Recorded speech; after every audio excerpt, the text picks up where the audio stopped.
2017 से वो मेरा इसी प्रकार से आर्थिक और भावात्मक शोषण जो कर रहे हैं उसके लिए मैं उनका आभारी हूँ।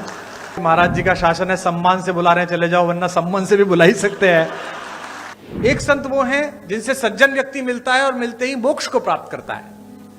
एक हमारे महाराज जी, दुष्ट व्यक्ति दिखता है, मिलता है और फिर मोक्ष को प्राप्त करता है। दोनों प्रकार से साधन संपन्न है। मतलब हद हो गई, ऐसा ही बुलाने वाला ऐसे ही आने वाले।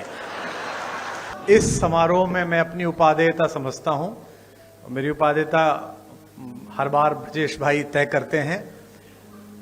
2017 से वो मेरा इसी प्रकार से आर्थिक और भावात्मक शोषण जो कर रहे हैं उसके लिए मैं उनका आभारी हूं। एक आध बार तो मैंने प्रयास किया कि मैं यहां से बच जाऊं महाराज जी।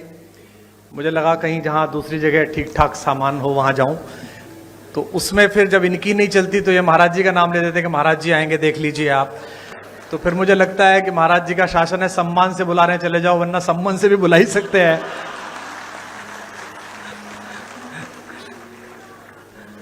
हमारे मुख्यमंत्री जी पे इतनी चर्चा होती है, मैं पूरे भारत में जाता हूं, इतनी चर्चा होती है। लोग कहते हैं कि वे तो संत हैं, वे तो पीठाधीश्वर हैं और शासन, और हमारे यहाँ जो घटनाएं होती रहती हैं, अपराध मुक्त जो प्रदेश हुआ। तो मैंने लोगों से कहा कि देखो, संतों का काम ही होता है। दो प्रकार के संत हैं। एक संत वो हैं जिनसे सज्जन व्यक्ति मिलता है और मिलते ही मोक्ष को प्राप्त करता है। एक हमारे महाराज जी, दुष्ट व्यक्ति दिखता है, मिलता है और फिर मोक्ष को प्राप्त करता है। दोनों प्रकार से साधन संपन्न है।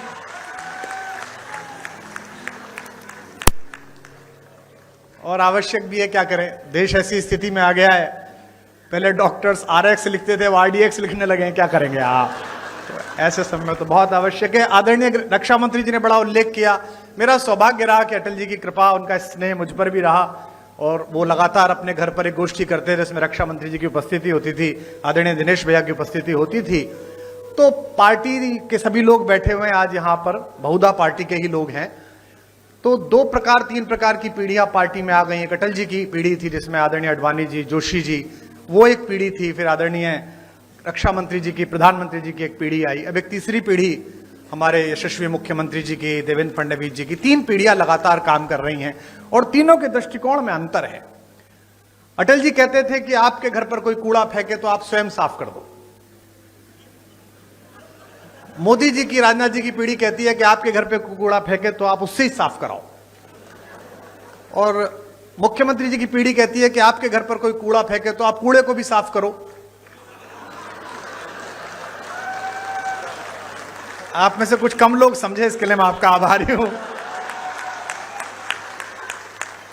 समय की मर्यादा है, सीमा है।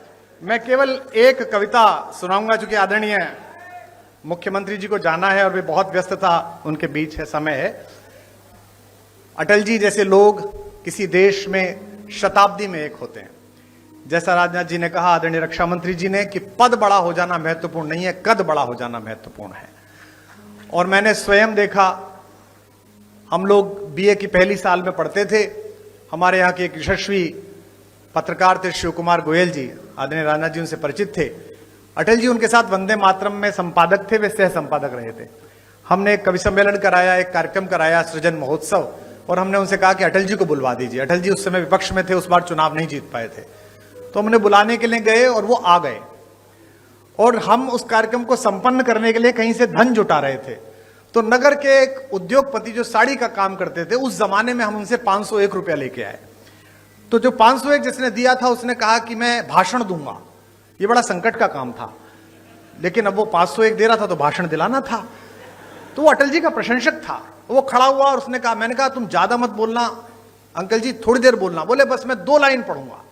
और उसने खड़े होकर कहा कि आज अटल जी आए हैं, बस मैं ये 2 पंक्ति पढ़ना चाहता हूं कि शहीदों की चिताओं पर लगेंगे हर बरस मेले। वो अटल जी के लिए कह रहा। अटल जी बहुत ठाका मार के हंसे, लेकिन उस आदमी के संकोच को जो पूरा मंच से घूर रहा था, उसने ठाके से दूर किया। और जब भी मैं उनसे मिलने के लिए जाता था, दर्शन के लिए मिलने जाता था, प्रणाम करते थे, उन्हें बाप जी कहते थे, तो अक्सर पूछते थे, अरे भाई उनके क्या हाल है जिन्होंने मुझे जीवित शहीद बनाया था, वे कैसे हैं। तो वह बड़ा कद होना कि आप किसी बात का बुरा ना मानो, आप सदाशयता से लो। लखनऊ वालों, आपका सौभाग्य है, आपके संसदीय क्षेत्र का सौभाग्य है कि यहां से अटल बिहारी वाजपेयी जैसे कीर्ति पुरुष ने संसद में शोभा बढ़ाई।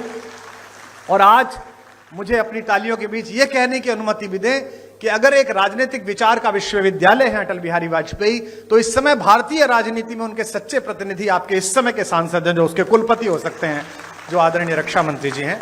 मैं एक कविता सुनाकर अपना स्थान लूंगा। आप बहुत दूर से आए हैं, मैं क्या करूं, घर जाऊं तुम्हारे? हाँ, मतलब हद हो गई, ऐसा ही बुलाने वाला ऐसे ही आने वाले। इतने बड़े बड़े भाषण सुनता हूं। आज बजट का भाषण में सुन रहा था मुख्यमंत्री जी का, बजट में ये हुआ, बजट में ये हुआ। मैं पूरा भाषण इस चक्कर में ही सुन गया कि इस बार बजट में हमने ब्रजेश पाठक को पैसे दिए कि कुमार विश्वास को दिया करो। लाइन ही नहीं आई वो वाली, बाकी सब आई, एक लाइन नहीं आई। उसके बाद मैंने बंद कर दिया, मैंने कहा अब खत्म है, अब चलो, अब जो मिलना ही नहीं है।